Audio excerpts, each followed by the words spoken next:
আছে ওরা এক একটা প্রাণ, এক একটা অবুঝ সন্তান, যারা কথা বলতে পারে না কিন্তু ভালোবাসাটা ঠিকই বোঝে। তবে হ্যাঁ, আমি জানি একা পথ চলাটা অনেক কঠিন, কিন্তু আপনাদের সাপোর্ট আর আশীর্বাদ থাকলে আমি জানি একদিন আমি আমার লক্ষ্যে ঠিকই পৌঁছাতে পারবো।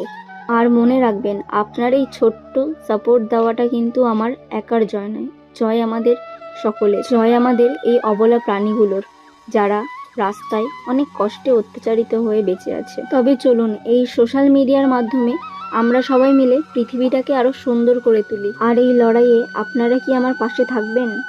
যদি এই অবলা প্রাণীগুলোকে দেখে আপনাদের মনে একটুও মায়া জাগে, তাহলে প্লিজ সাপোর্ট করবেন।